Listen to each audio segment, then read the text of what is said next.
How's it going, guys? It's Red, and in this video I'm going to be showing you guys the easiest and fastest method to get the Another Round Dark Ops calling card in Cold War Zombies. But before we get into that, if you're new here to the channel, make sure to leave a like on this video and subscribe for more awesome Zombies content just like this.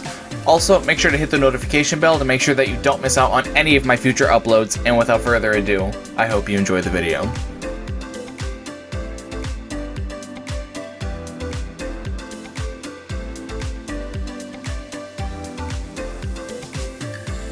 Now, the great thing about this strategy specifically is that it requires very little setup, and it is ridiculously easy and incredibly safe. Now, the only things that you are going to need are a ray gun, a chopper gunner, and your perks. Also, make sure that you spawn in with a ring of fire. It is very important to the strategy.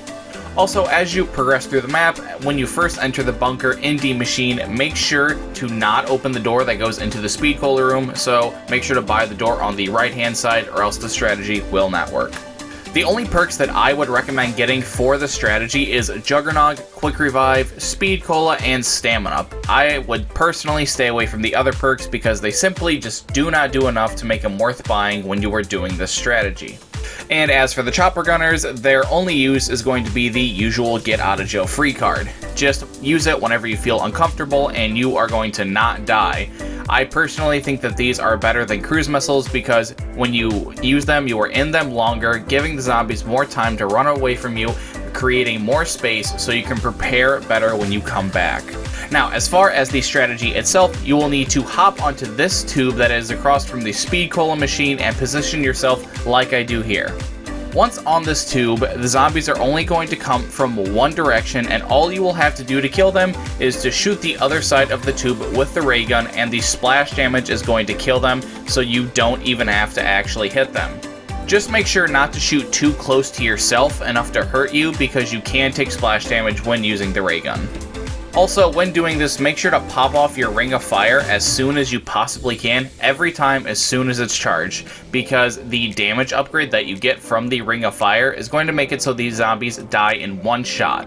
And because the ray gun does AoE damage, it is going to kill a handful of zombies with each shot, saving you a load of ammo, and it will also give you more time to reload your ray gun. The only times you should be reloading your ray gun is while your ring of fire is active. That is when it is most safe. It only takes you about 20 shots to fill up your ring of fire, so you should have more than enough ammo to wait until each ring of fire is active. Now, something very important that you need to know is that when you are on the tube doing this strategy, the Megatons will not spawn onto the map. The audio cues of him spawning will happen, and he will come up on the radar that he is there, but he will not come out and make himself visible and attack you unless you get off of the tube for any reason.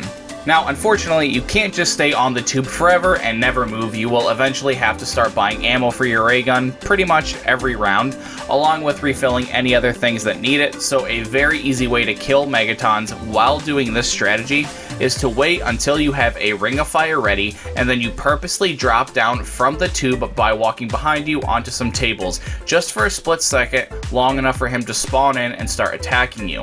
Once you see him, make sure to pop your ring of fire, and due to the ring of fire's damage upgrade, you should be able to mop him up very easily. Also, feel free to do this, mid-round, at the end of round, whenever you want. I would recommend doing it in the middle of the round. That way, at the end of the round, you can just go buy ammo peacefully and not have any problems.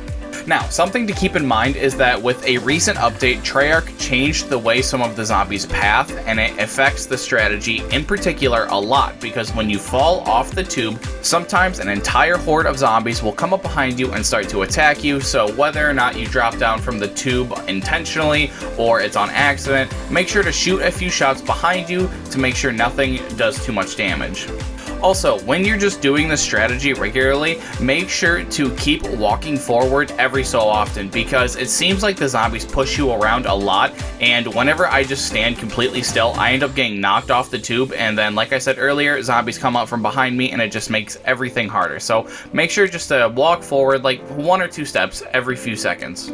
And as far as refilling anything necessary, there is a armor station right outside of the Speed Cola room. There is an ammo box on the bottom level of the Pack-a-Punch room, and there is a crafting bench in the spawn room. Now, when you get into the higher rounds doing this strategy, you are going to need to be buying ammo for your ray gun pretty much every single round, so make sure in the earlier rounds you familiarize yourself with a pattern that you go on whenever you go to buy ammo, that way it becomes the most optimal. Now, as far as your secondary weapon goes, it pretty much is just your choice based on how you want to play. You can opt to get the Nova 5 variant of the Dye Shockwave, which also works very nicely with the strategy. It is also very good on insta-kills because of its suck mechanic, killing them instantly, but the only problem is the gun itself gets fairly weak in the higher rounds.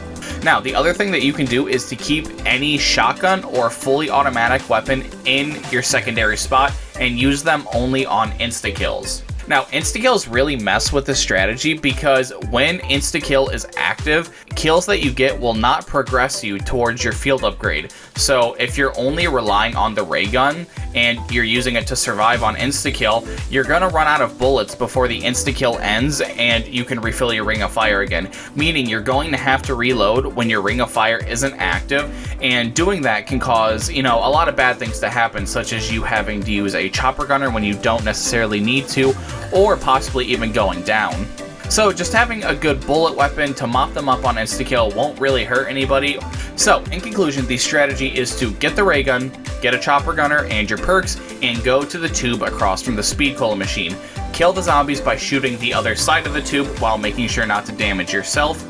Use your ring of fires whenever available, grab ammo and armor at the end of the rounds, and make sure to kill all of the Megatons as soon as you possibly can to avoid any trouble, and rinse and repeat. Doing this strategy, I can guarantee you, will get you that another round calling card super easily. But that's going to do it for the video, guys. Make sure to comment down below if this guide helped you out at all, and as always, if you happen to enjoy the video, please make sure to leave a like and subscribe to my channel for more awesome zombies content just like this. Also, make sure to hit the notification bell to make sure that you don't miss out on any of my future uploads, and until next time, it's been Red, and I'll see you in the next video.